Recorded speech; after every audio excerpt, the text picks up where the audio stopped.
Julianne is now the chair of the select board.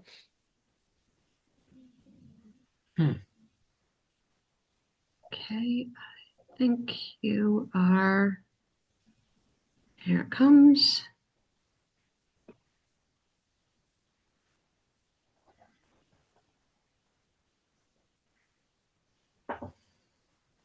You are good to go. Thank you. Okay, well, welcome everyone to the May 21st meeting of the Northborough Historic District Commission. My name is Bob Light, Chair. First, some meeting announcements. Pursuant to Chapter 2 of the Acts of 2025, an act extending certain COVID-19 measures adopted during the state of emergency and signed into law on March 28th, 2025, this meeting will be conducted via remote participation. No in-person attendance by members of the public will be permitted. The order allows the Historic District Commission to meet entirely remotely so long as reasonable public access is afforded so that the public can follow along with the deliberations of the meeting. All members of the Historic District Commission are allowed and encouraged to participate remotely.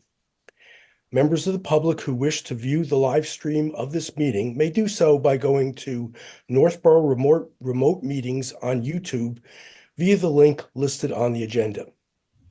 This meeting will not feature public comment. Each vote taken this evening will be conducted by roll call vote.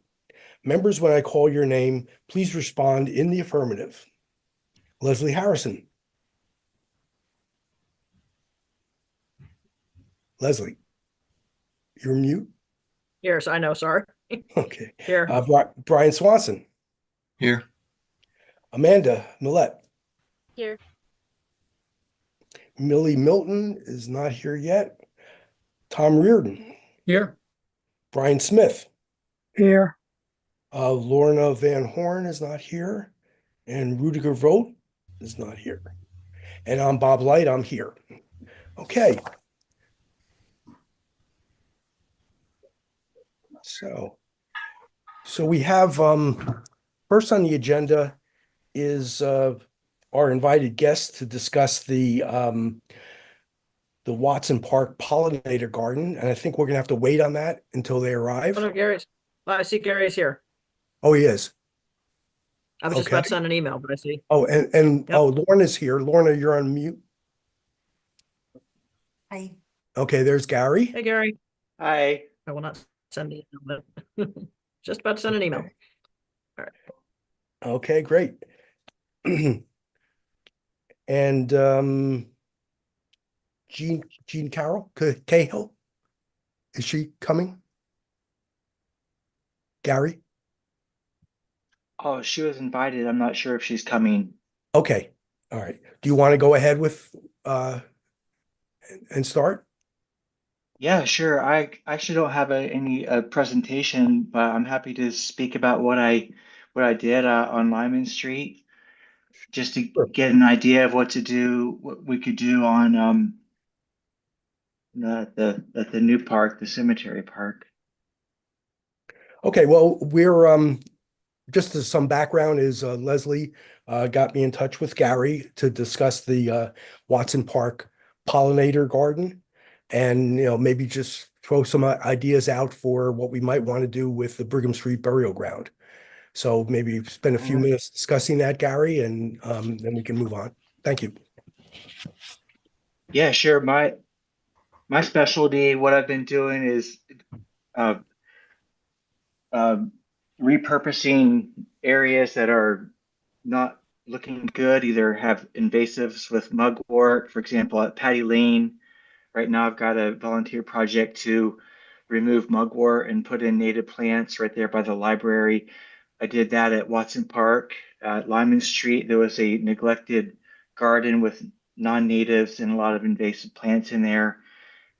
And I got permission to repurpose that and installed all native plants. I've been studying the native plants for 5 years, and now I understand how they behave, which are the aggressive ones, which are tall, which are short. I know my grasses, my native sedges. So And I've really been studying what would be appropriate. It's called plant sociability, how they behave together. And so I have a pretty good understanding of which ones are aggressive, which ones would be recommended for a small garden. I lead tours at the Watson Park. If you've not been there, it's a really special thing. In fact, last year it won the Community Greening Award from the New England Botanical Garden, um, which is really That's incredible. put. It's the first time any project in Northborough has won that award. And then I expanded Congratulations. I expanded that garden to a meadow the following year. This is year 4 for the garden, year 3 for the meadow. I used a rototiller to remove some of the field. That's if you imagine a baseball diamond, the infield is the pollination garden, and I expanded that to the outfield. It's that shape, that curved shape, and that's the meadow.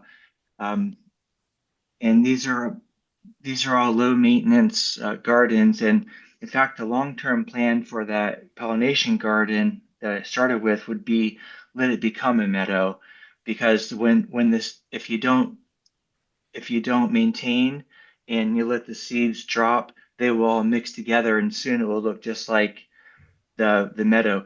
But when I put in meadows, it's all the same plants that are in the pollination garden, but not the tall ones, because the the base grass for the meadow is little blue stem, which is about 3 feet tall. So the plants that I put in that meadow, I want about that same height. I don't want anything tall and floppy that looks out of place. So everything is around 3 feet or shorter um, in the Gary, meadows. do you have photos by any chance that you could show us? Uh, yeah, yeah. If you want me to Would share that my be okay? Do you screen, think that'd be helpful, Yes. folks? By the way, Gary, while you're Okay. doing that, where in Watson Park is this? I'm familiar with Watson Park. There's that circular drive that goes in by the boat entrance. Is that where it is? Yeah, I think yeah, so. right at the front. If you've ever noticed the great big rock that says Watson Park, Yes, that's right on Lyman Street, right? yeah, that's where the garden is. You'll recognize Okay. Okay, so it's it. right in the front before you Hmm. get to the circular drive. Mhm.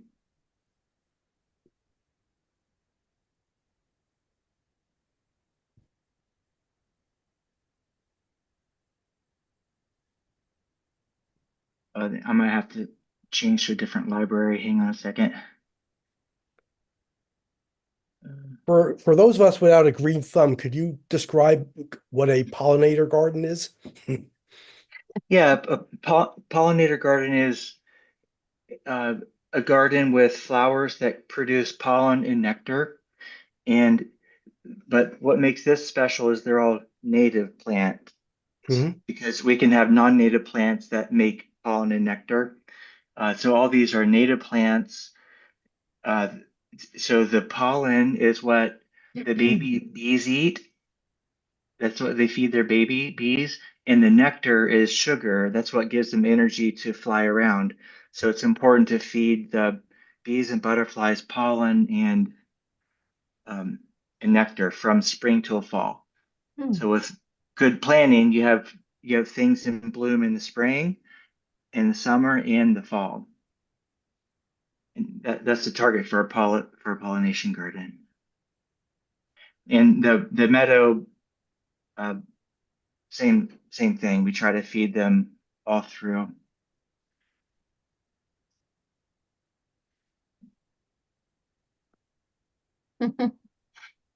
Nah.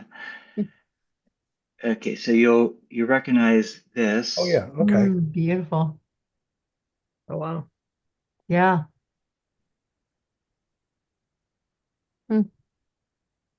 Nicely done. These are Yeah. pretty tall Right. ones here. This is the meadow, and after, what month is this? This would be Jean's on her way. April, or this is August. But it's a demonstration garden because I want people to look at this and visualize, oh, I could do that in my backyard. Um, because it looks nice and neat. I maintain it like it's a garden, but it really is a meadow. So you can imagine if this should be a small space, a big space. And I'm happy with how it is because I can maintain it all by myself without help. I didn't want it too big where I wouldn't be able to keep up. What type of maintenance does that actually require? Well, to get started, I hand weeded what didn't belong. So, uh, and I did that to get the seed bank out because the seed bank was for years a field, so there are grasses there, and Hmm. the seed will germinate, and then when that's removed, that seed is no longer there. So, as long as you keep up with the weeding Hmm. of the seed bank out, and then what every year when the plants then bloom and drop their seed, what turns over is going to be the good seeds that you Yeah. want, not the old ones. I love this picture. You might have heard that uh, that bees live inside the stems, and here's an example of a bee drilling in, I forget which stem it was, but you can see that looks like sawdust. Hmm. Oh, wow. That's That was the bee making a home inside, I think, this stem. Interesting. Wow. It's Cool. That's really really cool. beautiful. Yeah. This Yeah.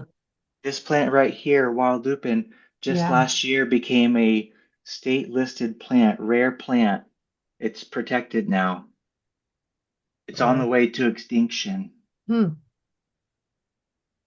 It's a, So Gary, for us, because we'd be starting with basically a grassy area, would it be an easier task? Because what's there now is just grass, Yeah, regular.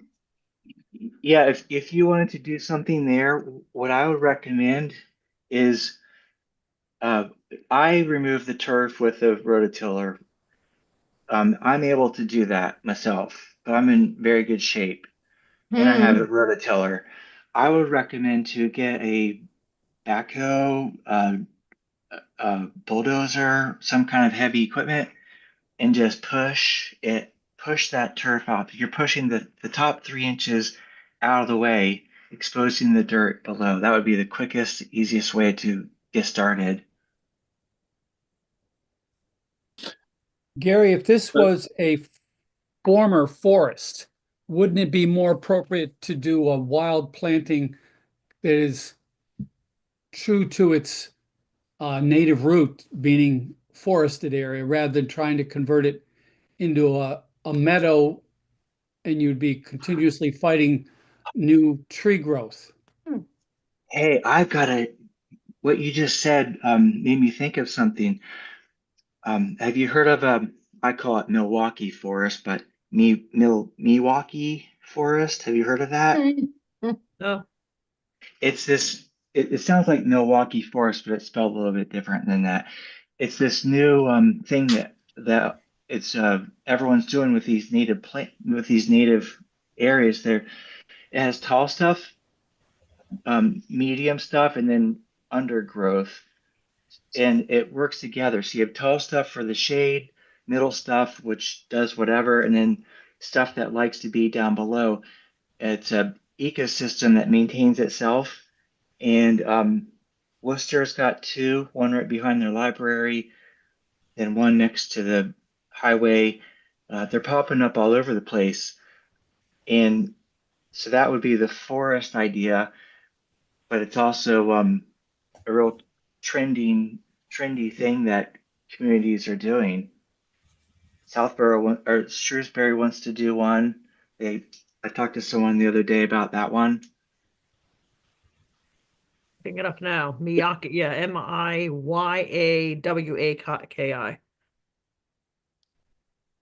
Miyawaki Is that, forest. sounds Japanese. Yeah.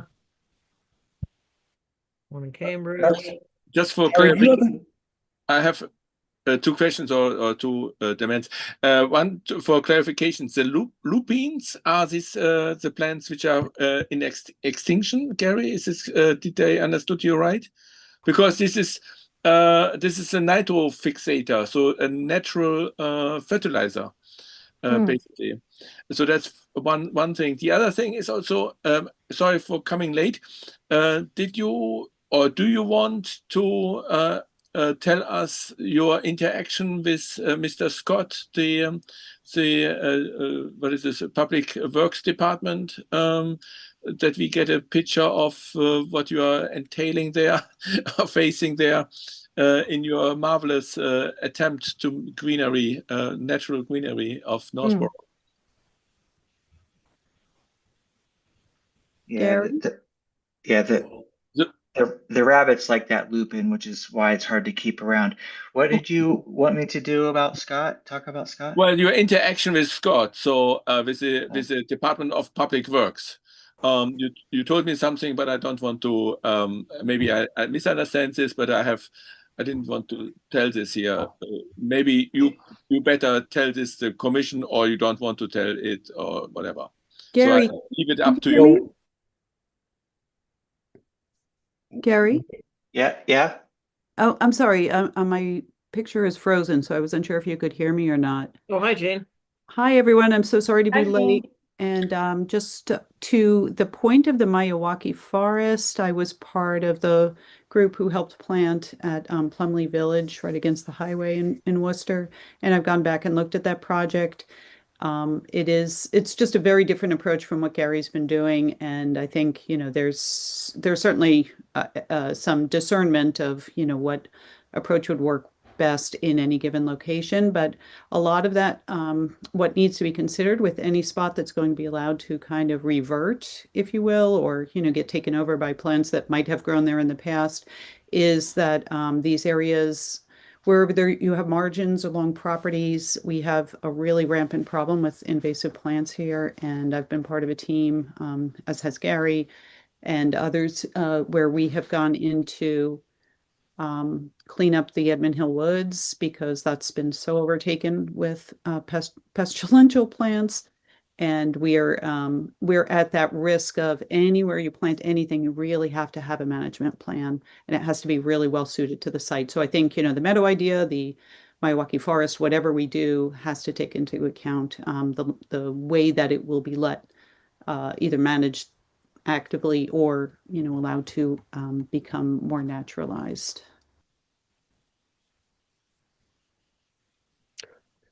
Gary, do you have any signs up at Watson Park identifying the plants? Yes, I do. Let me share my screen again. You can see the example I paint them actually. Yeah, I saw the lupine. So that it was that rock. That's Right what there. I want to know. So that, Yeah. okay, so that is, I thought that might have been a photoshopped identification. So that's actually there. Okay, very good. AI. So we Yep. would need, so we would have to have some sort of a demarcation around the garden, possibly rocks. And we can identify some of the plants if we were to do this at Brigham Street. By the way, Yeah. on Brigham Street, besides the grass, there is the area of a cleared area, which is not non-grass back at the border of the property is another option for it. It would put it further away from the road, though. Go back by the woods, you mean, Bob? Right, but before the woods, Yeah. in that cleared area, there are a few trees back there still. I forget is how much sun is there in that main part where because trees were removed, right? Is it full sun? Right, it looks like it's full sun. There's very few trees left. It does face south.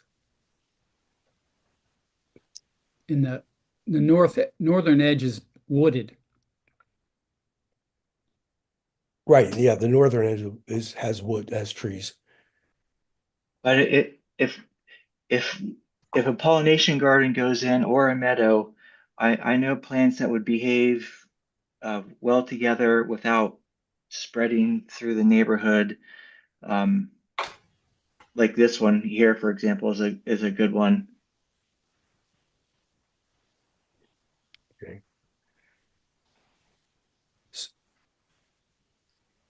And would this be the type of thing that would be done by volunteer work with maybe purchasing of plants?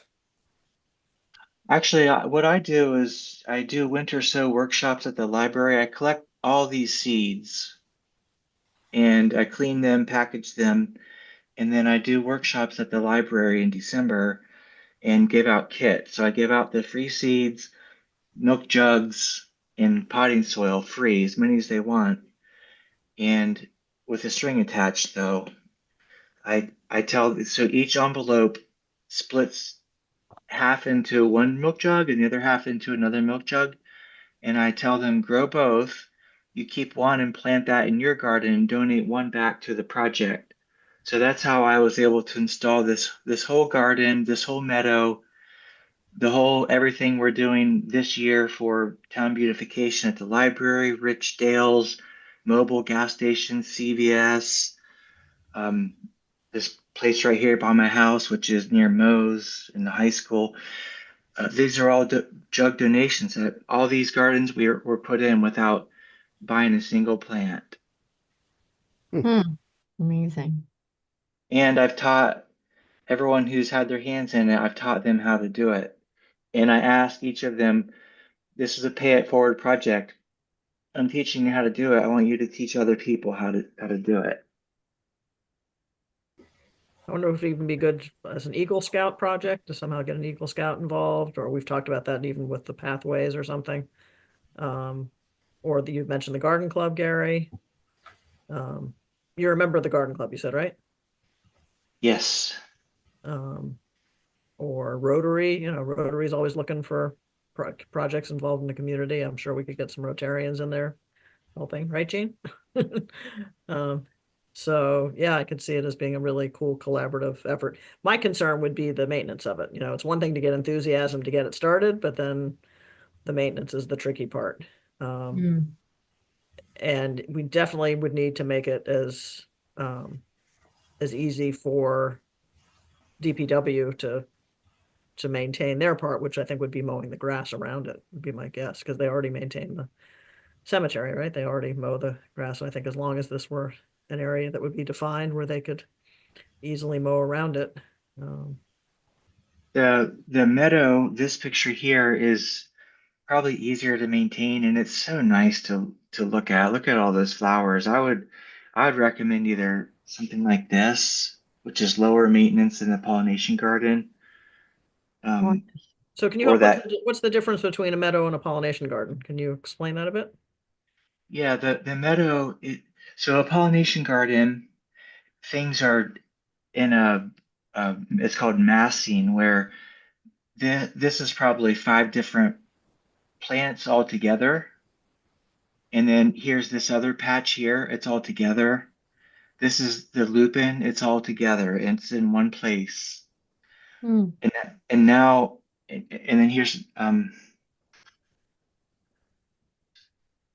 so that's a species, that's a species, that's a species. So they're together.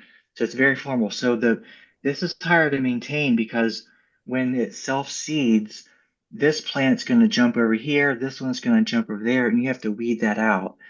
And with this meadow, I'm always weeding stuff from, I'm sorry, the wood chips. I'm always having to weed things from the wood chips. And the hard part is I don't have the discipline to just weed out because these are good plants. So then who can come and dig this? Someone's gonna want this. And if I was disciplined, I would just weed it and be done. But it just takes a long time, so I don't have that discipline. But to keep Now, things the flip in side is together. you're very disciplined. Yeah. So to keep it orderly like this in a patch, like a pollination garden, it Okay. takes a lot of maintenance to weed out where it doesn't belong. And now let's look at the meadow. Mm, It doesn't matter. Where's that one picture that I was? This one. It doesn't matter if it seeds and spreads because you want it to. yeah. Right. And it's fewer plants. The meadow, if you want to go on a tour, I'll explain this better. But the meadow is 11 sections, um, and each section has the same plants. So do you see the red here, and Mm, then the red here, and the red back there? yeah. That red's gonna show up 11 times in different places, but it's not a cookie cutter. So I mixed it up. So I know it's all the same plants in that section, but it's mixed up random and it's not in one big patch. It's small patches here and there. And the reason we do massing like that is because when that flower's in bloom and the pollinator is visiting that, we want it to just hop from one flower to the other because that's what's in bloom that week. But if it's all scattered, it's got to fly 30 feet that way to find Mm, it, 30 feet the other way to get the nectar, and it's wasting energy. So that's why we do massing. But for the meadow, it's there's smaller sections, but it doesn't matter if the plants mix. So there's no maintenance as long as because they're going to end up being all mixed up. But from a benefit to the bees standpoint, that's why the pollinator garden is better because it's less, you say it's more efficient for them to gather their pollen and nectar. Okay. Yeah, Do they still, yeah. I mean, I assume they still benefit from a meadow? I mean, is it? Oh yeah, and these are all the same plants that are in the pollination garden, but without the tall ones. mhm. One of these pictures I had, it showed a whole bunch of tall ones, and I didn't want anything tall. Some of these are 6, 8 feet tall.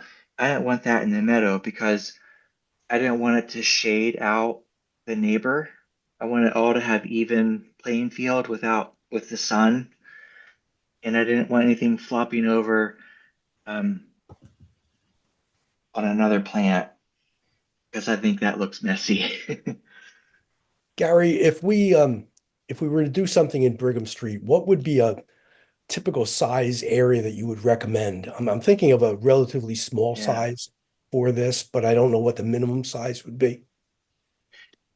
Yeah. Hey, let's look at the top view of Watson Park, and I'll show you how big this one is. Where are we at? Chauncey.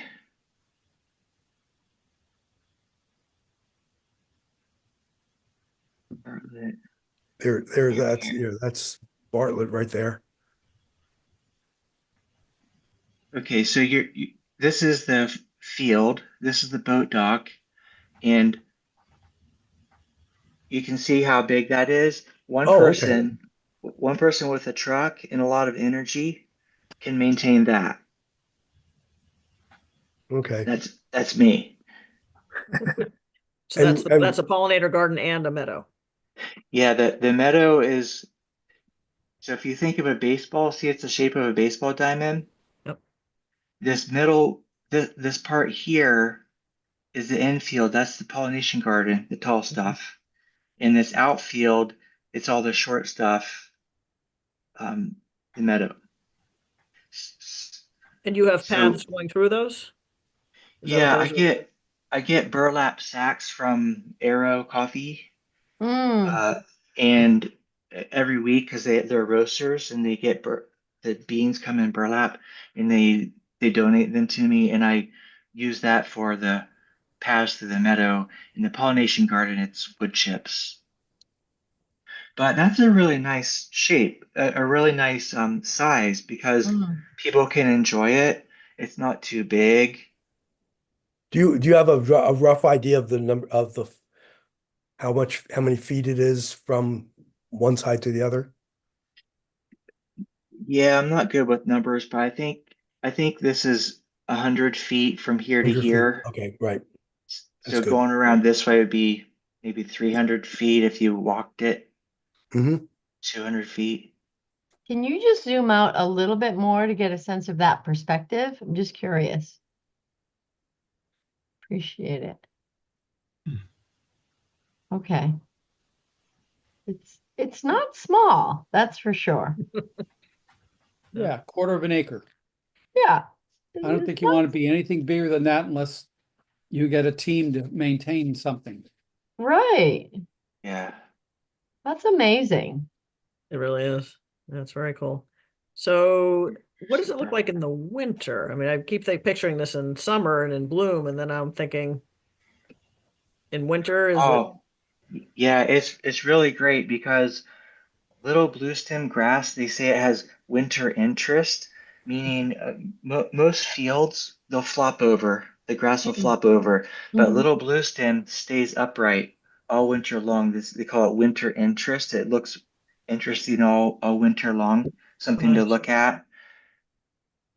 And I do have pictures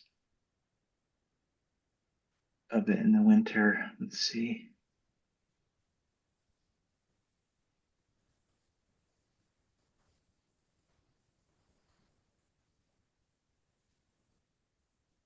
It's not the meadow, but um, that's kind of like what it looks like in the winter. Yeah. I used to have a water toad on here, but somebody stole it. You can see these truck tracks. They backed right up and stole my Okay. water container. Oh, wow. Like, what was the water container? There's no water there, so I had to take water there from one tote and transfer it over to this one. I had it up on pallets to get some head for some Hmm, pressure. like a And yeah, large water pressure Over washer there. thing? Yeah. yeah, but you Oh only my have to do God. that the first year till it's established. After that, they're natives and they can survive a drought because they're natives. You don't have to water them. Yep, okay. That's so irritating. Well, thank you, Gary and Jean. If you don't mind, I think we need to move on. We have a lot to a lot to go over today, but we're obviously going to have to get back to you with some more questions at some point. This is great, though. Yeah, it really Yeah, gave us this was really interesting. Well, So, thanks for inviting me. any Thanks Glad so to further much. help. Yeah, Yeah. thanks for any last yeah. minute questions from anyone or further discussion? Does he want to join the committee as a historical landscape architect? Well, we could use an alternate. Sure could. Well, thanks very much. This will And give he us a didn't lot say to- no, so Didn't. I noticed that. I can tell he's got a lot of spare time. I mean, you can really Yeah, tell from the right. stuff he's doing that he's just bored and looking for Um, something else to do. Maybe we should help volunteer for him and maybe soften it up a little bit. Thanks so much, Gary and Jean. All right. Good Thank night. you, Jean. Yeah. Gary. Good night. Thank- All right, take care. Bye-bye. Okay, so the next on the agenda is we're going to be discussing Brigham Street a little bit more next, but first thing is to approve minutes from the last meeting. That would have been March, got the name, April 16th, I think. March 16th, right? So I sent that to everyone. We made a few corrections. You should all have the final version. Any changes to that?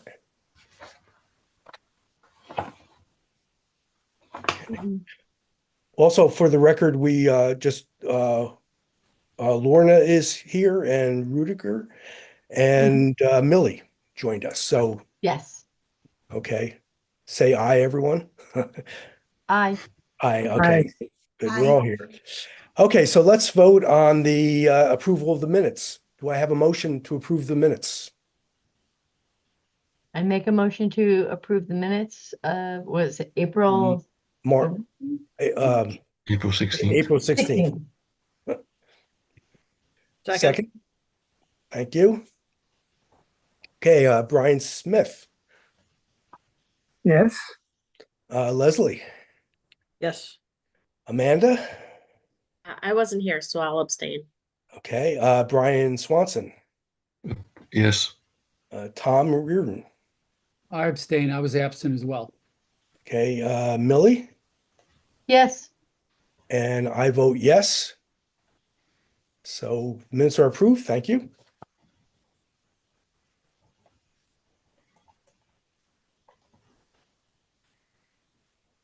Okay, the old business, Brigham Street burial ground completion. So we just have food for thought about the pollination garden. That's an option. I'm thinking though, where do we stand with the posts? I think we were still waiting for a quote. There was going to be several quotes from if I look at the last minutes of the meeting, there was something like 8 or so posts that were proposed for the demarcation line. Did I get that right?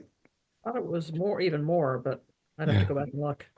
But where do we stand with that? I think we still need to, a couple questions where who's going to install the, Right, that was a biggie, was, Scott was making it sound like we were gonna do it ourselves, and I don't understand that. They no, do I don't other either. projects. I don't understand why we would be doing this ourselves. Because we didn't install the other posts. Right. I thought you were going to postpone a decision about whether to use posts or not until you had a overarching concept for the design of the cemetery. You don't want to undo stuff if you come up with a different idea of how to configure it. Scott was saying you have the money, you don't have to spend it. We don't have to spend it right away. No. I think there's $7,000 left. So I thought you could roll that over until this committee or Scott Charpentier decide on what the future configuration of this cemetery was going to look like.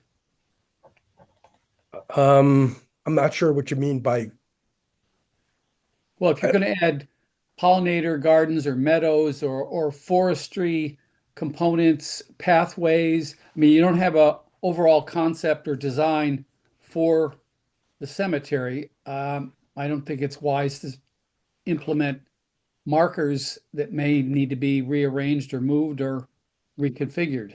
I Well, think the there's- point of the markers was to separate, provide a solid separation between the burial and the other side.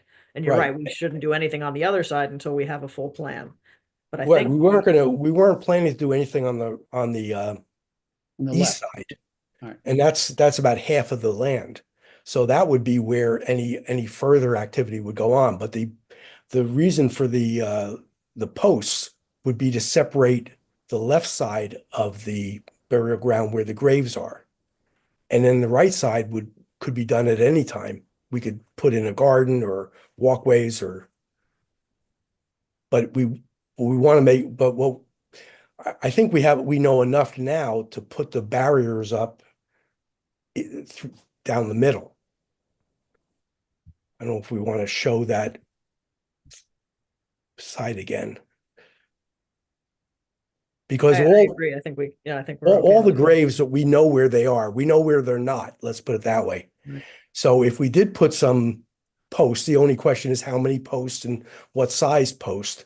But that would be a straight line, which would be a demarcation between where the graves are and where they're not. And then anything we do later, such as a garden, would be off to the right. So I don't think there's anything stopping us from putting the posts up now.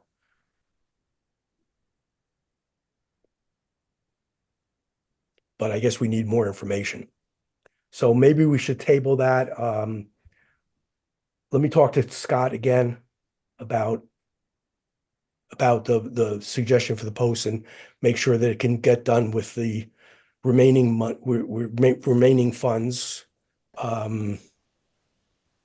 We could always again ask for more CPC funds to go over that, or if there's we have some money in our budget to be able to cover extra costs if needed. Now, I apologize, I've forgotten. With the shorter posts, the smaller posts, there would not be chain, or there would still be chain? No chain. No No chain. chain. Yeah. Okay. just a series of posts in a straight line, so that we and a small brass marker that Right. mentions the graves.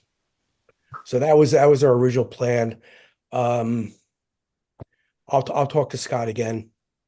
Anything we do with the Brigham Street has to go through Scott anyway. That would include a pollinator garden.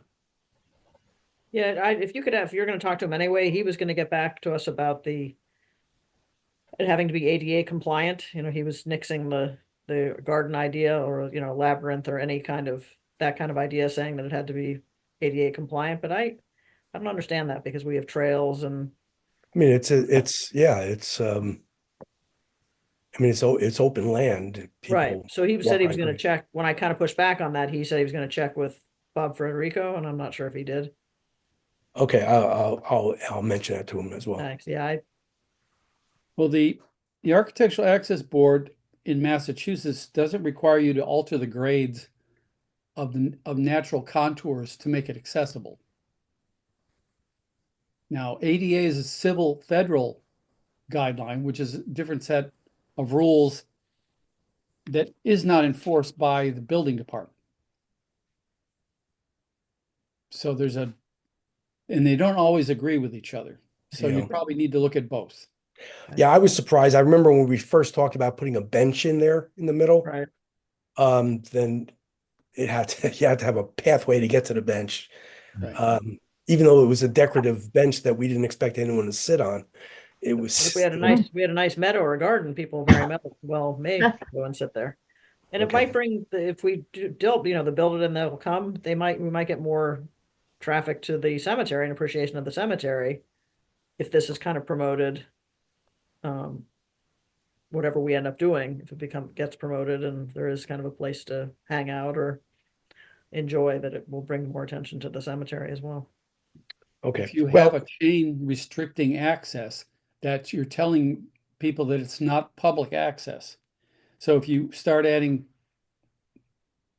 features that you want people to visit, you'd have to remove the chain and put a path in. Interesting, yeah. Because right now it's demarcated as not a public access area. Really, really. Just If by you virtue have of some being kind of accessibility issue, you're not climbing over a chain fence. right. I'm trying to remember the chain fence that's up there right now around the parking lot. That doesn't extend all the way down to the end of the property, does it? On the right? So But you that- could You have still to walk put your into the parking where your access point is. right. Yeah, it always And seems you- strange to me that you can't get in. And I asked Scott, and that's when he said, "Oh, you'd lift it, you lift the chain off." And then Bob, we had a hard time finding the one he was talking about. It's Right. farther down. Okay. Well, it sounds like we're gonna have to move on. I will talk to Scott, try to get some clarity for the next meeting. But yes, Rudy. Yeah. Yeah, I want to address it. I know that we are voted on it, or you voted on it, but anyway, I visit the Townsend Historical Society and saw that they had posts what we plan to do, but the old ones. So, and I mentioned it before, just for this commission maybe to rethink the decision to use new ones. I think as a historical commission, we should save and implement old ones. So that's so if somebody wants to see or has some time in Townsend, the Historical Society, they have only old posts. And I mentioned before, there is a company in Northborough on Worcester who sells old posts much cheaper as the new ones, by the way. Okay, so that's if the chairman wants to revitalize it, this request. Oh, we didn't select a final design. That was going to come from Scott, and he had some other options. So if you were in the area and were able to take a picture of that, maybe you could do that. I have. Okay, I will send it to you. Yeah, I Okay. made pictures. Okay. Good, Great. thanks. Okay, let's move on to Leslie, you want to mention anything about the Warp Cemetery sign? That's funny. Still warped. Still warped. Okay. Still warped and still unresponsive. We get occasionally, every few months we get, oh, I'm really sorry, I'm on it. And then I get ghosted again. So Okay. Well, try to have this meeting less than 20 hours. So let's go on to committee representation. CPC first, which I don't know if there's anything. I guess you had a successful town meeting. yeah, that's about it. Yeah, we're pretty much done until the fall. Okay. And Millie, master plan implementation, it was Not so not successful. not a good meeting, right? No, it really wasn't. It was definitely a disappointment. But that's where we're at. The Blake Street project did not go through, was not funded. There are other things bits and pieces of that we are working on. I just had a conversation with Lori Connors that I hope we're going to be able to do some other smaller pieces of it through the funding that's available. We had also talked about the possibility of, if there's a fall town meeting, to maybe be prepared for little things that we could bite off and chew for articles for a fall town meeting. Yeah. And I know there's talk about 4 West Main and possibly putting that up for lease or sale. And the new owner of that might have some input as to what to do with Blake Street. Probably should as a stakeholder, but yeah, at this point, we had a meeting last week and it wasn't really focused on other alternatives at this point. I think you should buy it, Millie. I need another project. Right. Oh, Okay, anything else, Millie? not on master plan at this time. Yeah. For the Northborough Revolution 250, we had our big Minuteman departure event on May 3rd. And also the well-received Witness House display that was on April 19th in the library. And we did quite well at town meeting. CPC approved the Revolutionary War Memorial Monument. And we also received at town meeting the appropriation of $15,000 to carry us through next year and beyond. Turns out that that's a flexible amount, so it doesn't have to be spent within fiscal year 2026. So that's good. And then we're still on. We had received the $9,000 ARPA funds, which is we've got about less than $3,000 left. That covered the expenses of the muskets and the attire that we bought and the various events that we've had so far. So I did want to bring up another subject to make sure that I'm on proper ground here. Keep in mind the Revolution 250 is an independent committee, so it's not an official town committee. So we have members of Cultural Council, Community Affairs, K-Box at TV, but we also have the Historical Society and Garden Club and the American Legion. So it is an independent. So basically, we don't have the same open meeting rules. But for funds that we have been able to acquire from the town, it is assigned to the Historical District Commission. And therefore, we're able to send out invoices and checks from the accounting department, which we wouldn't have been able to do if it was somehow given to the committee, which really isn't an official, it's not an official 401c. So For the $9,000 in ARPA funds, that was basically dedicated to the attire and the events that we had planned for the spring of this year. And that's been being spent. And I basically have been approving the small amounts that have gone out. A lot of it has been out-of-pocket costs by people who give me a receipt, and then I go to the accounting department and they pay it.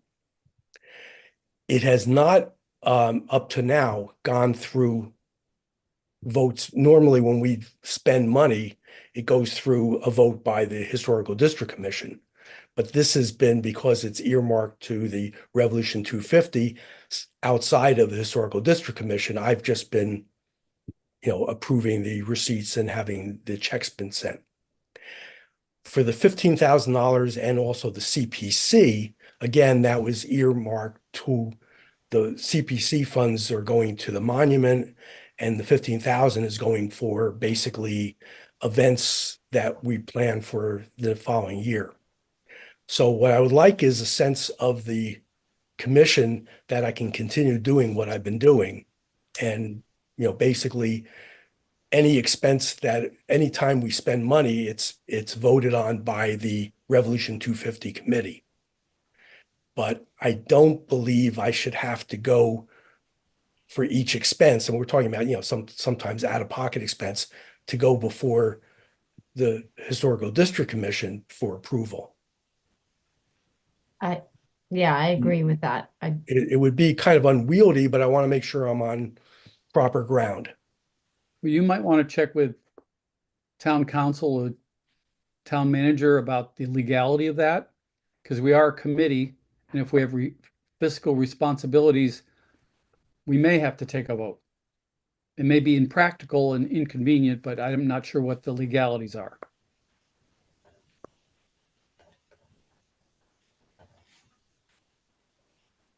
I'm not a lawyer. Yeah.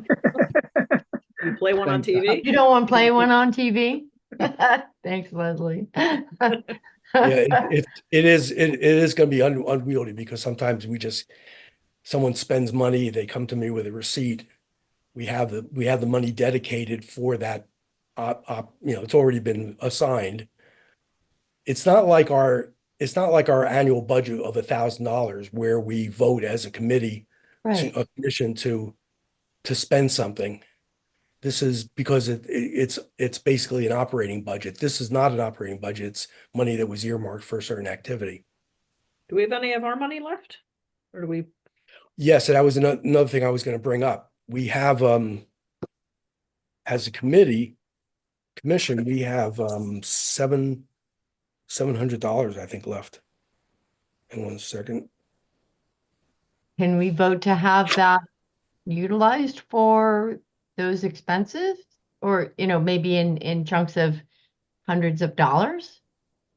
Or what? It's Expense? use it or lose it by the end of the fiscal year, though, right? Right. What's going to happen is we have till June 30th if we have anything that we need to purchase. I don't know if we have any ideas, but we could do that. On July 1st, we're going to get another $1,000. Keep in mind, our budget for many years has been $500. I requested 2 or 3 years ago to increase it to 1,000, and one of the reasons was to cover unexpected expenses from the Revolution 250 Commission, which had just been formed at the end of 2023. We're not going to need that now because we have enough operating cash. So we basically now as a committee, and in fact, our commission was always the lowest funded. I mean, most of the commissions are $1,000. So we're up where everyone else is. So yes, if we want to discuss that. But you're saying you get another 1,000 on July 1st, but it's use it or lose it for every fiscal year. It goes back to the town. So Right. yes, we lose it. So we would lose it in essence. So if anyone has any ideas, I don't at this moment. I don't want to just, spend it, but if we have, ideas about books or So when I was at the Northborough Middle School, I went to the library I guess this was probably the beginning of the school year. And they had a lot of Northborough history books, but they also had a lot of white space on their walls. And they were talking about how it would be nice to have some artwork. So I'm thinking, what about like the map behind you, Bob? Or like, I know there's a couple of like historic maps. If we could get a big one for the middle school perhaps, and donate it to them just to have. Like, yeah, you could get a frame map like that, Yeah, historic Northborough. yeah, Yep, something like they're that. online. They're available online. Yeah, that's where Yeah, I and I got mean, mine. I've seen them pretty big, so That's a nice idea. And where would that be, Amanda? In the art?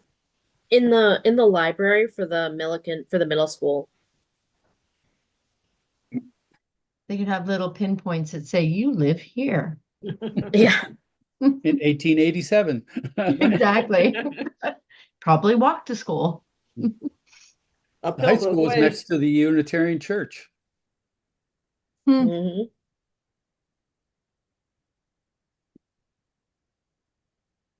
I like that idea.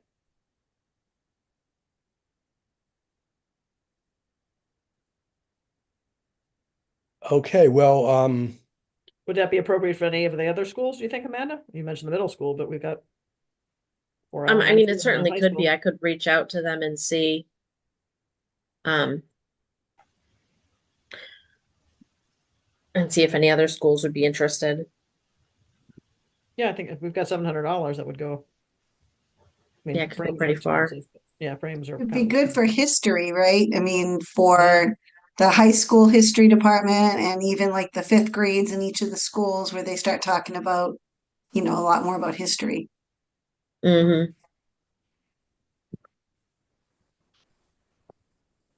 all right, I'm trying to remember the name of the company. I have to look it up. I don't have I can't remember how much I paid for it, but it's like on the order of 100, 150. Mm. Oh, it was that expensive? Okay. Well, framed. Oh, right, yeah. Hmm. Yeah, if you wouldn't mind, Amanda, I think if everybody else agrees, that would be a good idea just to reach out to all the schools and see. Yeah, certainly. Do we want to, I got mine from Ted's Vintage Art. that's it. That's the name. Mm. Yep. Ted's what? Ted's Vintage Oh, Art. You can that's get so them in cool. color too. Oh. Yeah, that's what I have. And there's different frames that come Yep. with it. You could do it online. I could, If we run out of money, we could even do it to cross Yeah, across the fiscal year. the fiscal year, yeah. well, We have enough to do. If all 6 schools wanted it, we only have enough to do 4 schools, we could do the other 2 next fiscal year or something. We're at the end of the school year anyway. Yeah. okay, one of the issues is that the way I've been handling it with the accounting department is they have to issue a purchase order and then the product comes in, then you have to approve it. And then they get paid. And Ted's Vintage Art may not work that way. Hmm. So it Mhm. might be something that we would have to expense personally and then get a check from the town, if we don't mind Because we doing bought a that. bunch of books a few years ago. Remember when Norm got the Northborough history books? We just bought. Yeah, do you remember how did you pay for it out of pocket? I don't remember. I don't remember it being a deal, like a big issue. I think it was something we voted on, basically to say Yeah. we agreed to use this money for this purpose. So I think it was already voted on and designated specifically to buy the books. But Bob, you're talking about in terms of getting reimbursed by the town? Yeah, it's not a problem. If you pay for it up front, and then when the product, they will not pay you until the product comes in and is inspected. Oh, I see. Okay. Yeah, I mean, I can run Yeah. it. So, but it's on your credit card. Right. Right, So right. you have to be willing to do that. And then Frequent flyer miles. Come on, baby. Right, exactly. so I mean, I don't mind doing that. Like, for example, we do it for most of the things, but when I bought the clothing under the ARPA grant, I didn't want to, it was, over like More. $4,000 or so. Yeah, more. So I had a big fight with the company because they didn't want to do it that way. They wanted to be paid up front. I explained to them we were a town. I finally got them to issue a purchase order. And then when the goods came in, we inspected and we paid them. Yeah, But for a few $100s, I wouldn't mind putting it on my credit card and you just get paid later. But we would Wow, have to this is vote. save, you buy any 2 maps, get 1 free. This is cool. And you can pick your frame. So they frame it for you. They do everything. How much is each How- frame? Unframed, it's showing as $52.99. We might be able to do that cheaper ourselves. the Buy framing. frames. Yeah, and How, I can do how framing big are and they? matting. Well, they have different sizes. Yeah, Mine- 18 by 12 framed is 135. We're talking about a big wall. 36 by 24 is 229. Yeah, I have an Um, 18 by 24 map. And do you think, Amanda, do you think that would be something that would prospectively fit in what you have in mind? Because you don't want to spend money if it's really just not even going to be noticed. Yeah. I mean, I think so. I'd probably reach back out to them because also when I went, I don't think they had a librarian at the time, but I believe they do now. Mm, So I probably want to talk to her and make her or him and make sure that they, still think that that's a good idea. okay. And so basically, buy 2, you get 1 free. So I put 6 in the cart and they only charge for 4. And And that's 4 would framed? be 4 24 by 18 framed is $679.96. That's awfully close to That's like $700, isn't it? Very close, Pardon me? very close. Yeah. Is that a good size? You think that would be a good size though? Ted? Yeah. Oh, it's not Ted. Tom? Yeah, that's good size. 1824. Yeah. I don't know what size that is. Can you see? Now come in the sepia color as well as they have them in colorized. The one in the town hall in Northborough, in the town clerk's office is in color.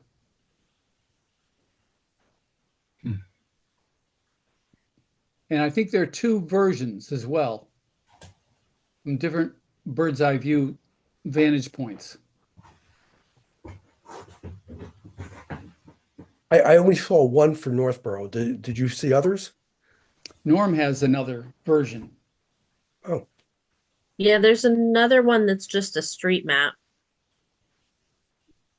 On Ted's, when I search by Northborough, I just come up with a 1, but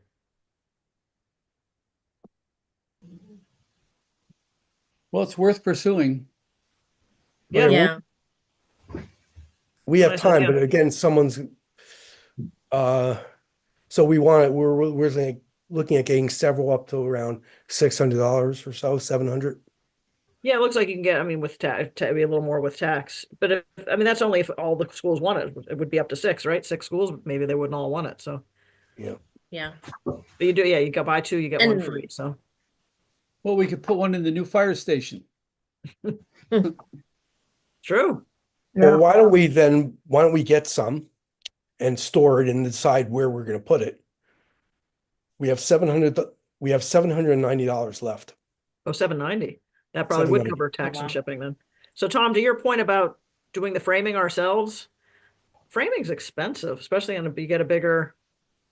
No, I mean buying the frames and assembling them ourselves rather than going to Art Emporium and spending, $600 for a $20 print. Right, but these actually Well, But they- Ted's does it. We Yeah. don't have- yeah. Fine. So it's just, I agree with Tom. I think it's simpler just to get it framed. Let them do it. They do a good job.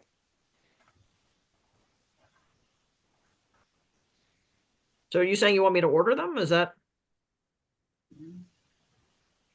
Would you Would you mind? No, I'd be happy to. We just have to pick, there's a unframed, there's a black frame, espresso, or walnut. I tend to like black, but I do Yeah, too. black. simple black, the one like do I too, have. yeah. Yeah, I'd be happy to. We'd have to Yeah, vote on this it. is that's what I have. It's a very simple frame, which you want because you don't really know where it's going to go. So, and then we can divvy it out once we get them in. So Do we need to make a want to motion? make a motion to spend up to $790 for Northborough historic frames to be donated to schools? Schools are like, Tom said, the fire station, if we don't use them up for the schools, I think the fire station's a great idea too. Police station, any Yeah. municipal Yeah. building. Yeah, just have them. All right, I will order 6. Well, we haven't voted yet, but Okay. So, Brian Smith. Oh, we need a motion. Do I have a motion to buy historic Northborough maps framed up to and not exceeding $790? so So moved. moved. Oh, Yeah. sorry. Second, Okay. Brian Smith, Yes. Leslie, Yes. Amanda, Yes. Brian Swanson, Yes. Tom Reardon. yes. Okay, and I vote yes, so it And passes. Millie Melton. And Oh, Millie. I'm sorry, Millie. Yes. I Sorry, don't I'm see not you. showing right now. Okay, and Millie, sorry. Millie who? Yeah, exactly.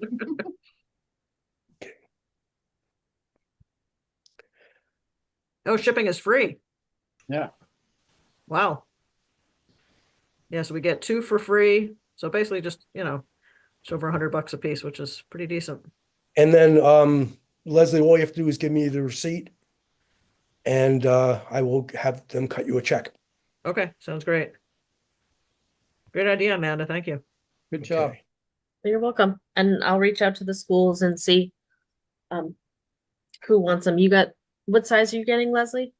24 by 18. 24 by 18. Okay.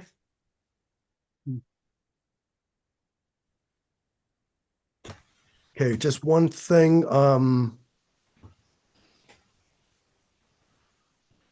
Just give me a second here.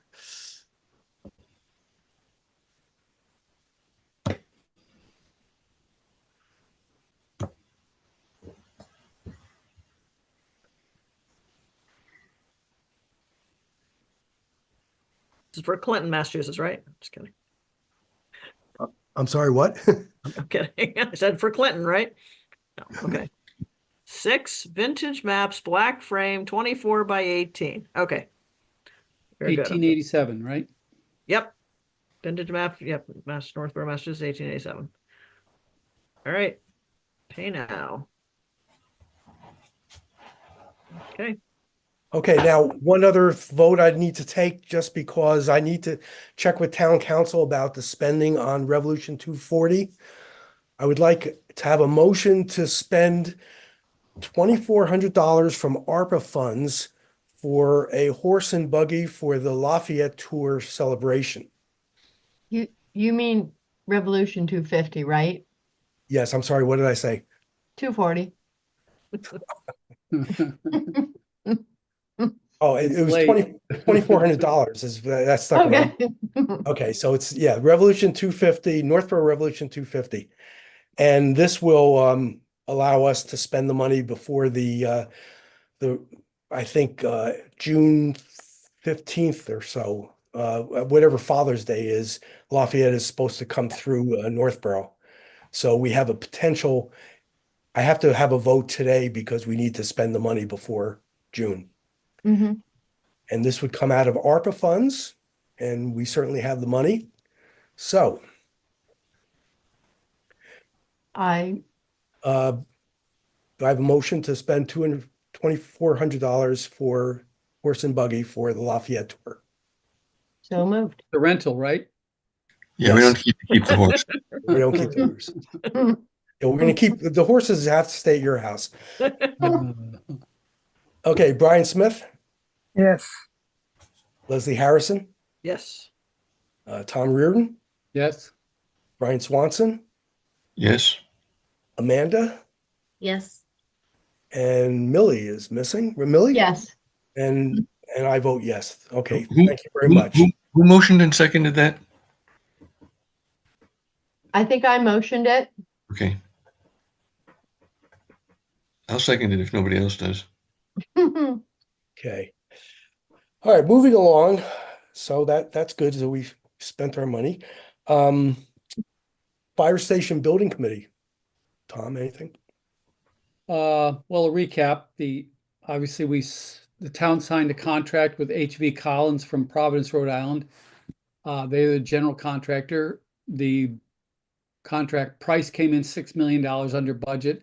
And today we had a groundbreaking ceremony, which was filmed by the cable crew. So if you want to watch it, and there was some nice little speeches by Dawn Rand and the fire chief and Steph Bacon nice. from town administrator. So they have cleared the site and they've started to move the earth.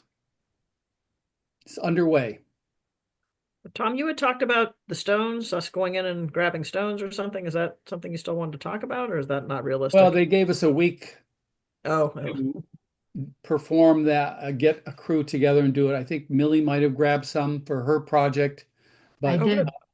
we didn't grab any for the use of the cemetery because we didn't have a landscape crew at hand. right. I'm glad you grabbed some, Millie. That's great. I have 70 cubic yards of stone. Wow. All Oh, right. nice.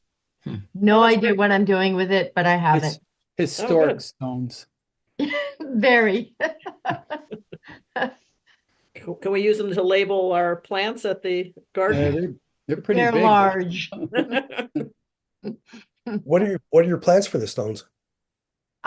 Undetermined as of yet, but I'll find something fun. Maybe donate one or two to Brigham Street, possibly? Sure can. I'm pretty sure. Right. 1000% if- sure. If we were to go with that garden, we would need a nice big stone.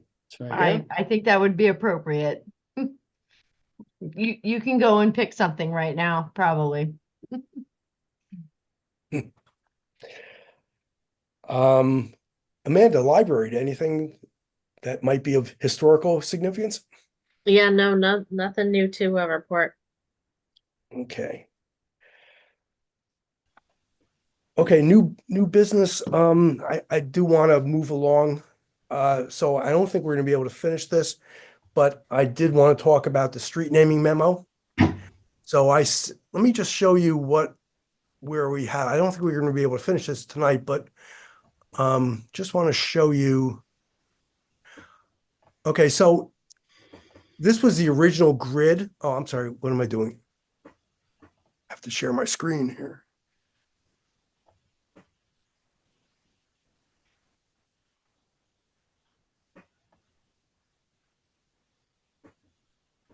Okay. Can you see that? Mm-hmm. Okay, so anyway, this is the original memo that used the grid map, and personally, I think this might be too detailed. What my preference would be is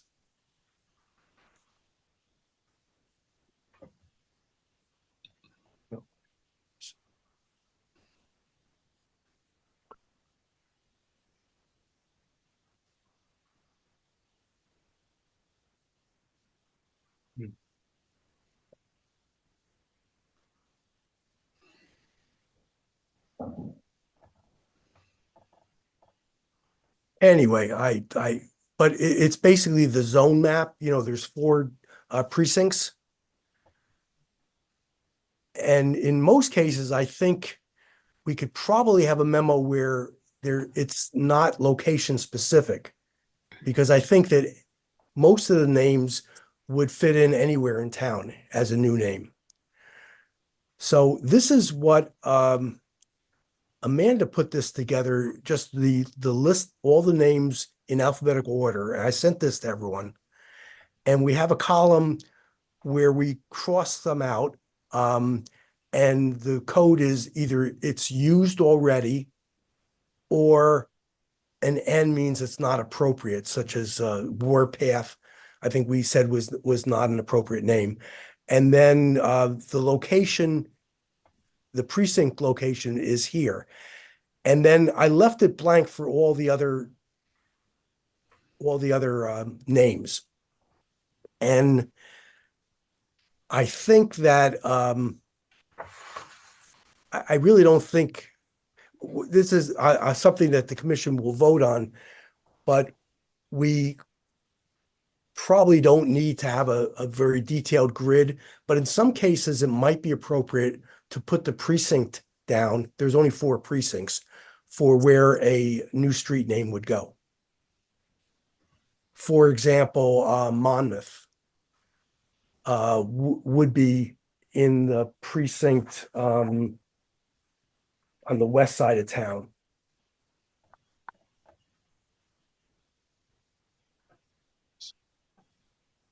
Do we know why some of these names are historic, other than maybe people's names? But, you know, No, I see. we don't. And I think we're relying on the past commission that Yeah, came up with these names. So we big have an house. opportunity to delete the names that we just don't think. But some of them look obviously, I think there are reasons why they were in the memo. There was also a few names crossed out of the memo. Mhm. And I'm not sure why, because they haven't been used yet. For example, Beeman. So Beeman was crossed out in the old copy of the memo. We don't have the original memo. Mm. And I put a question mark here as to it wasn't used. So why was it crossed out? And it was crossed out in the memo. So Yeah. I think it is. Wait, hang on a second. I have the maps up. see, I also have this. This is I don't know if you've seen this, but this is the street precinct listing. There's a Beeman Road. There is. Yeah, I've got a list of all the Northborough Okay, well, you roads. see, that's my problem. I took this off the website Yeah. and it doesn't list Beeman. Do you have a different site for names? Yeah, I mean, I could here. Let me show you. You want me to show my screen quickly? Yeah, let me stop sharing. Hang on a second. I can steal it from you. I think I can take control. All right, so you guys see the screen? See this? There it is. Yep. Yeah, so there's Beeman. What I've been doing though is I'll sometimes go to Google Maps and check, and there's Beeman Road, Northborough. Okay, I've done that too. And so for Hmm. some reason, this precinct map isn't correct. So I've been using the wrong thing. But Okay. this is pretty good. This list of geographic.org. And I'd found another one too. I forget which one, but this one's pretty good. That's just the website, Yeah. and it's just Northborough names. Yeah, this is so / Massachusetts, Worcester, Northborough. Interesting. But that list is just When was that last updated? Does it say? I don't know. Just curious. I use it as just as a basis to check quickly. Yeah. But then if you go to Google Maps, you can search also. Could you send me that website when you get a chance? Yep. Yeah, there's another one too. I had sent to the commission at one point. I did send, I'll do it in a little bit, but let me make this up. Yeah. So I will. So I'd gone through your list, Bob, just I can kind of show you what I had because I looked at all your unknowns. You want me to show? Yeah, because Okay. I see Balcom Drive there, so that was already used. So this one, Balcom, yeah, you didn't put a question. So that one, if I put it green, that means yes, you put a question mark. I checked your question marks. So Okay, green good. is, yeah, it's right. It's unknown, Okay. unused. This one, I just thought we should pick one. Like we're not going to say Bummett or Bummett Brook, or even say put it as one choice, like, would you like Bummett or Bummett Brook? But I wouldn't put things that are duplicative like that Mm-hmm. twice. So that was just my comments on those. Con, I have no idea. But I assume that was short for Connecticut, and even Connecticut seems like a weird. But anyway, I propose getting rid of Con. Same thing, Crane and Crane Swamp, just pick one or Mhm. same comment.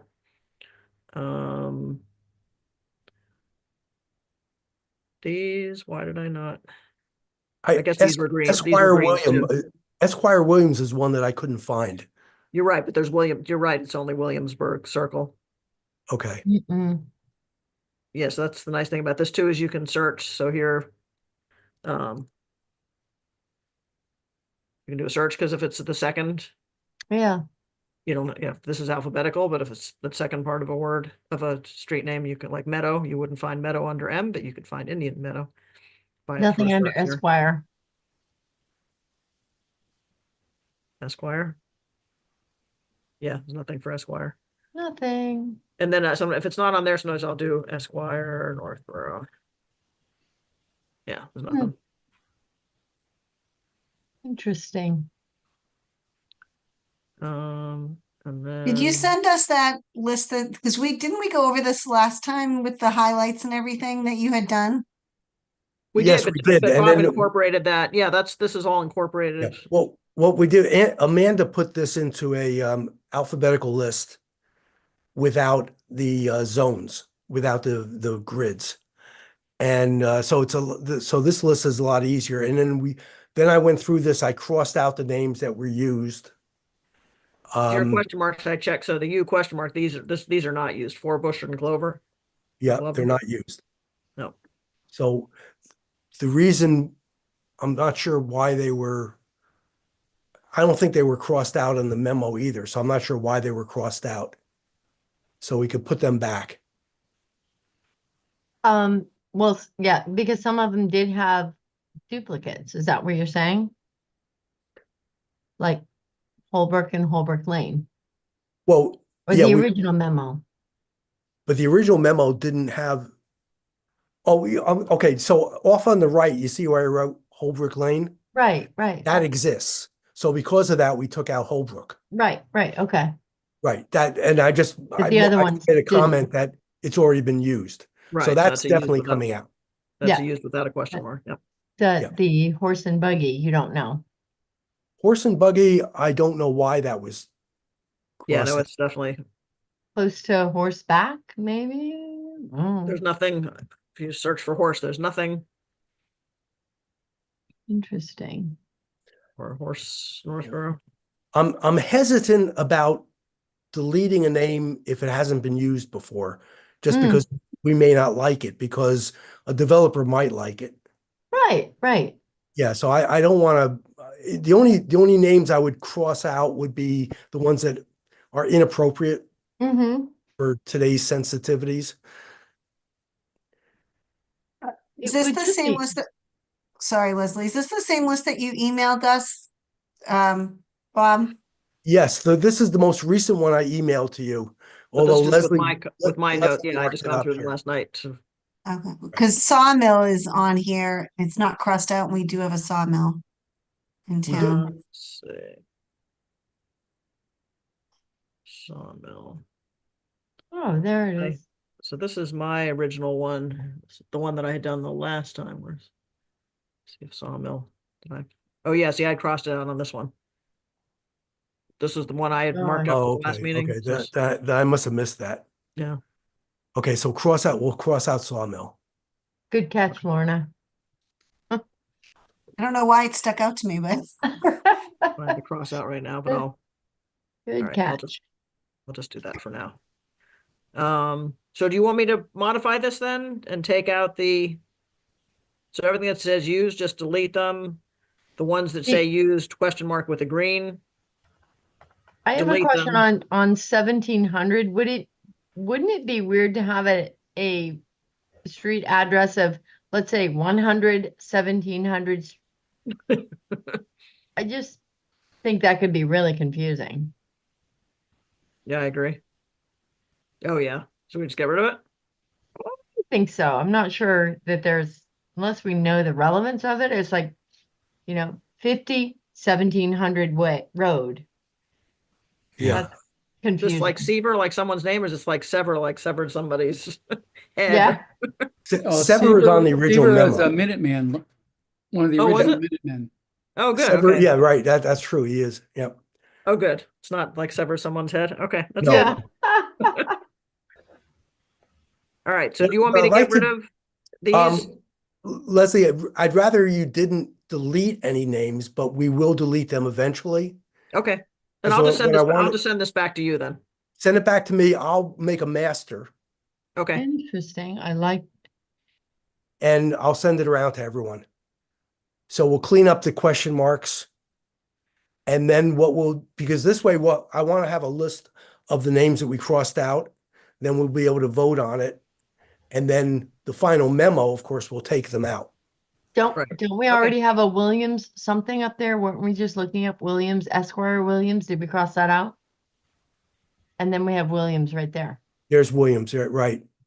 So we keep Williams and take out Esquire Williams? I think so. Yeah. There's Esquire William. Oh, yeah. So what are you saying? Get rid of Esquire Williams and keep Williams? I Oh, think Esquire so. Williams. Oh, that's the one that's already We already took that out. because of Or Williamsburg. circle. Yeah. Okay. So are we going to take out Williams also? Do we already have the Williamsburg circle? Yes. Okay. So then we should take out Williams. I think so. All right. Let me just mark that here. Just a side question which I have. What is the end goal in terms of, or could be an end goal to label what the meaning is of the street, the historical meaning of this? So in the future, if there's so a small sign beyond the street sign, who was this, that the people can make connection to this name of the street? Well, I'm not sure that we can do that for everything. I mean, there are reasons why some of these names are put on there. I mean, for example, the names that I added, I know why I added them, but I'm not really sure why these names. I just think we have to rely on the previous memo that they knew what they were doing.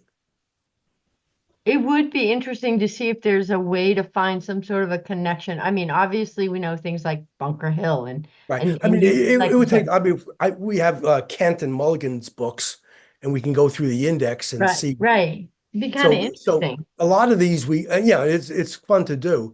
A lot of these we could do, but again, it would be a big project to go through every name. So I would probably rely on the memo as a reason why it's there, and then we could, on a case-by-case basis, look up the names. No, Yeah. I'm thinking only just about which is regarding to Northborough. That's all. I mean, just to limit the amount of street names. And I don't know the price tag of it. How much is a aluminium sign? Maybe Scott can enlighten us how much it costs then to link it up, to hang it beyond the actual street name. Yep. In terms of Knox Knox train, Knox train and Knox trail, we're not going to do both. We're not going to do both, but I want to have both names there because they're two different things. Knox Trail designates the fact That'd that be one again, another one where we say pick or the other. Yeah. One or the other, right? Yeah. So I think that's fine. Yeah, we would not want to have a Knox train and a Knox Trail. No. But I want to give someone the chance of picking either. Right. So we have a few of those for like these similar. What's same thing? Pick one. What is the interest in Hildreth? I'm just curious on that. Hildreth is the guy that wrote Forever Blowing Bubbles. Oh, okay. All right. I thought you mentioned that before. I was like, wait, yeah, well, it's that who that is? That's hysterical. One of my favorite songs, and when I was growing up in New Jersey. So when I found out he lived in Northborough, I was very, very excited. Okay, so I'll change those to one or the other. All right, Just well, kinda it sounds say like we I'm have, not gonna we have a lot on the more road. work. So what I'd like to do is, Leslie, if you send me this, I will create a master and I'll send it around to everyone and then we can, and then also if anyone else comes up with any new names, I'll add them to the bottom. And then we'll keep this as a working copy to show what names we deleted. Then we'll create a new list of the names we're going to keep alphabetically, and then I'll write a memo, and then we'll vote on the memo and the list of names. Do you So- think something like cotton factory and cotton mill should also be one or the other? Oh, we're. Oh, I yeah, do. yeah, Yeah, one or the other, right? yep. Yep, good catch. Okay, I will. Okay. Highlight And then those. the other thing is, I went through and I listed a couple of the precincts that I thought the name should be in. So when you go through the names, besides deciding whether to keep it or not, also decide whether it's a location-specific name. Mm-hmm. Now, most cases, I don't think so. It's like, for example, okay, Knox Train, I put in 2 or 3. And that was only because the Knox Trail went through precinct 2 and 3. Yeah. Musterfield. The Musterfield is in precinct 2. I think that makes sense. So wherever it makes sense, but other things, I don't know, Fidrick would Yeah. be where he lived, I guess. I can't remember which zone he lived in. He lived on West Street One. near I thought- Crofton. Yeah, but Is that where one? did he grow up? He grew up somewhere else, I think. He grew Oh, up did he? in Zone 1, He gets Okay, one. but so then his then we- farm is So then we would have 1 for Fidrick. Fidrich. One Yep. or- Okay. one or Fidrich. 2. I don't know where I am here, but okay, I'll put that. Okay, and then Pincus we had mentioned. So these were not on your list. I added them. Oh, okay. I thought I had Fidrich. That's not No, me? I added. That's why they're yellowed. I added Fidrich and Pincus back on. Oh, okay. And who's Pincus? That's the Birth control. doctor that was the inventor of the leading scientist on the birth control pill. 30 Oh, Main that Street. lived in Millie's in the house, the Say Livy house. Had 19 kids. Just kidding. Uh, Oop, that one didn't work. Research. If at first you don't succeed. So what So what then- would that make sense to put that in a precinct 2? That Millie, to would have be, for the houses? that would make sense for precinct 2, yes. Is that 2? Is that where Say Livy is? I think so, It yes. is. You think there's gonna be any new streets in precinct 2? I don't know, but there could be something like a cocktail bar called the, I don't know, Pincus Parlor or something. That's a Keep good in point, mind though, that what we're gonna say is that these are recommended locations, but we're not, and just like the list is a recommended list, because someone, by the bylaw, someone could pick a different name as long as there's a historical or cultural significance to the Yeah. name. So we're just saying this is a suggested list and suggested location. If someone came and they wanted to put Pincus in a different location, I think the commission would approve that. Okay, so I will, let's see, Leslie, if you send this to me, I'll send out a new version. Again, everyone think of possible new names. Hopefully by next week, we'll have the list completed. And I'll draft a memo and then we'll try to get it issued as soon as possible. I've been getting, I know Mitch Cohn had asked for it and Lori Connors recently asked for it. She said they were looking at new names and they were looking at the old memo and it was just too difficult to read and understand. So she was suggesting we do a new memo and I said, we're already working on it. We'll get it Oh, in good. That's great. Okay, thank you all.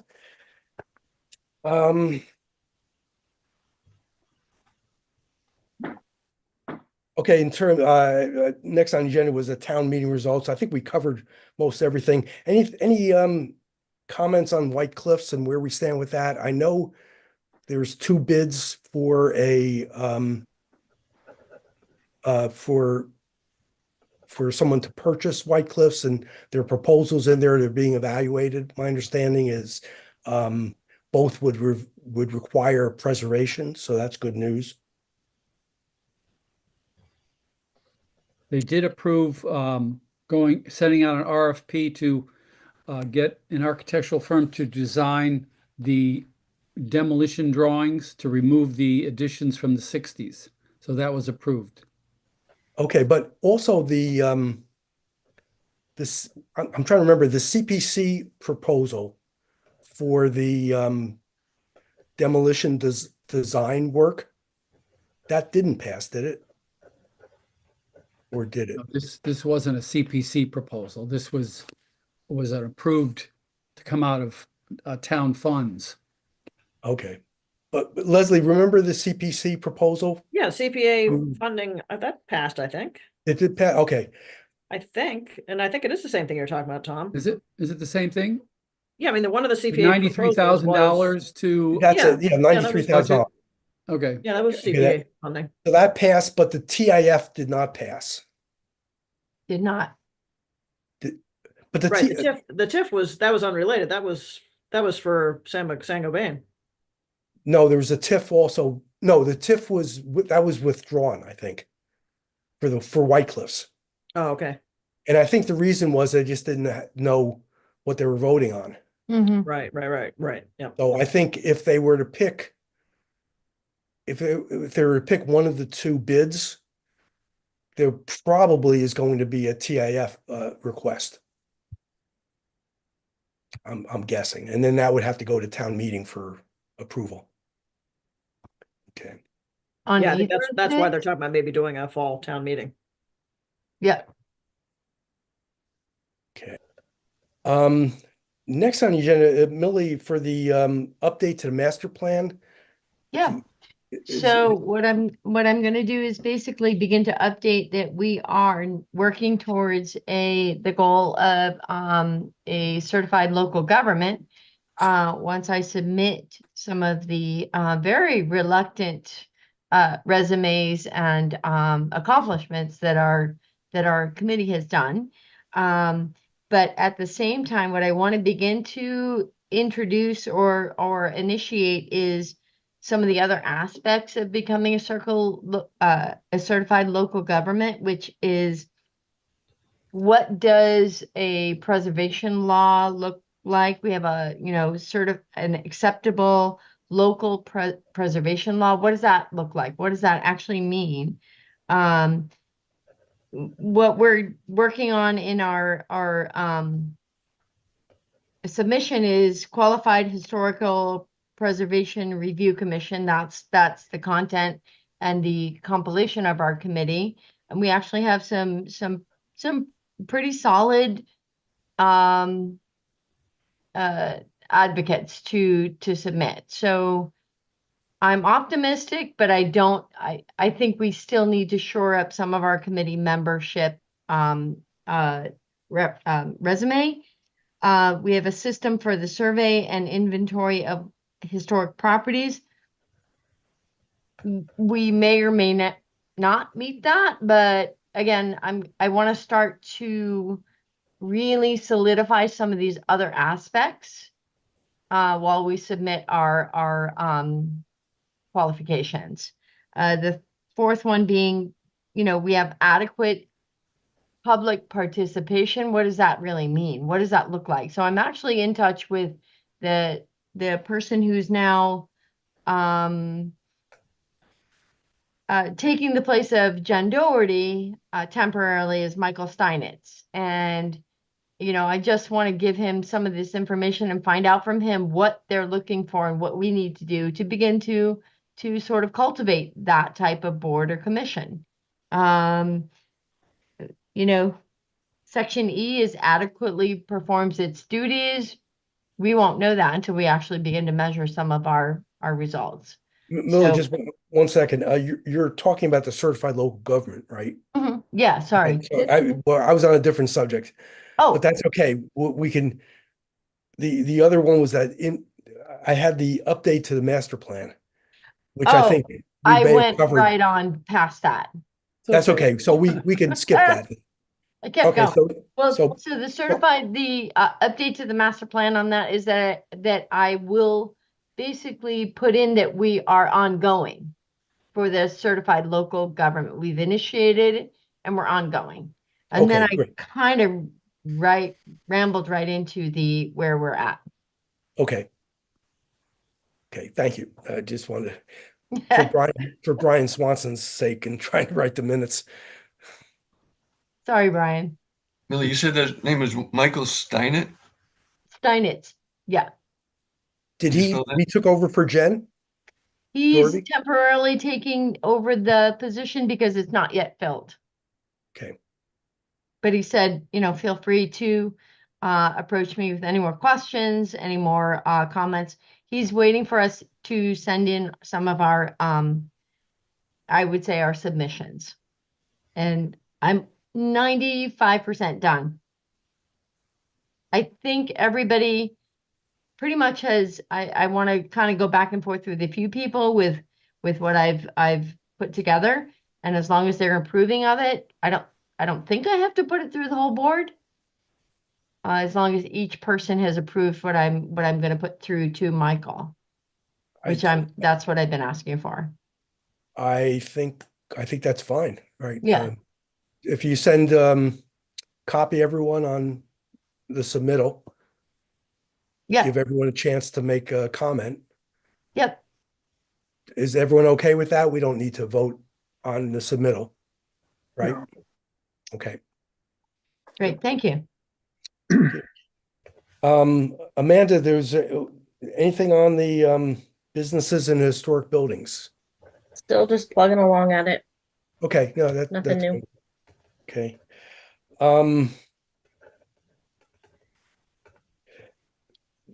Church Street, the Norm Corbin and I were contacted by 302 Church Street. That's the estate, and it looks like the sale, or not the sale, but it looks like it's going to be put on the market imminently. And the owner did express interest in preservation. The problem is, at this point, there's a preservation restriction which would require approval by the Massachusetts Historical Commission and then town meeting approval.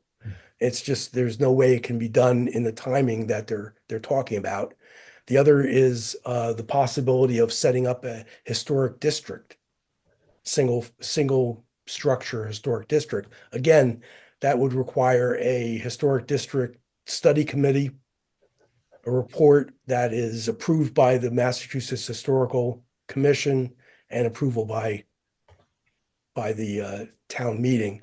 And we did check with Norman actually checked with the Massachusetts Historical Commission. There's no way to cut corners on that. So we had to tell the That's the owner. Maney property? Yeah. Yes. I thought so. And I mean, I think her desire is maybe sell the land and the house separately, but nothing has been determined yet. So it's something we want to keep an eye on. The good news is, as I discussed with her, she would give preference to someone who wanted to preserve the house. But of course, it would come down to an economic issue. So Yeah, I mean, there are multiple siblings, so it's. Yeah, and I ran this by Lori Connors and others in the planning department that had some interest in this open space committee. And there's really not much we can do except hope at this point. But which property is this again? Is it 224 Church Street? 302. 302. I think it's the oldest house in town. It's beautiful. Yeah, it really is. It looks in good shape. So hopefully, it's an amazing shape, and it was actually as underground railroad passageways through it.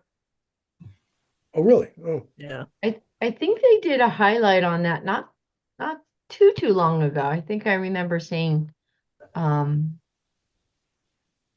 don't know, some sort of presentation on it, whether it was Historic Society or something. It was looked like in really good shape. So Yeah, it was one of the witness when Norm and I houses. met with Yeah. Jane Maney a few years Yeah. ago, she took us through the whole place. Yeah. It's really pretty remarkable. so I mean, we can hope at this time. I just don't have any other ideas about. I mean, setting up a preservation plan. The other issue is that it's expensive too to do that, and it's eligible for CPC funds, but I don't believe a private owner. I don't believe a private home would be eligible for CPC or CPA funding. I think there might be exceptions, but I don't know if that's viable. So it would mean the owner would be responsible for the lawyer fees. All right. Well, anyway, I'll just move on. I want to make everyone aware of that. Keep your eyes open, and if anyone has any ideas that we haven't thought of to date, let us know. Okay. I'm going to table the Trinity Main Street Historic District for now. I don't know if anyone has thought about taking the lead on that for the study committee, but that's something we probably need to take up shortly, but we're running a bit late. Okay. I do want to make a quick edit on the next meeting date because I think March 19th has already passed. A retroactive meeting. Yeah, Yes. exactly. Yes, it was a great meeting on March 19th. I guess we could skip June, It right? was. But so it would be June, not 19th, I think it is. June 18th. 18. June 18th? 18th. Okay. Juneteenth is June 19th. Juneteenth, yeah. So that, and I think that's a town holiday. So I think we're okay for the 18th, Yeah. right? I don't know. Yeah, June 18th. Yeah, you're right. Juneteenth is also my birthday, by the way. Oh. Oh, happy Juneteenth. Yeah, I know it's a national holiday now. I'm really Nice. Well, I'm because we honored. knew that. I'm honored. Okay, is there any other business before the commission? I thank you for your patience on a long meeting. No, I think it was really well done. Thank you. Do I have a motion to adjourn? So moved. Well, second. And second, okay, Brian Smith, I agree. Leslie, Absolutely. Brian Swanson, Yes. Tom Reardon, Yes. Billy Milton, Yes. and I vote yes. I think that's everyone. Okay. Well, thank you all very much, and Yeah. have a great beginning of Good summer. night.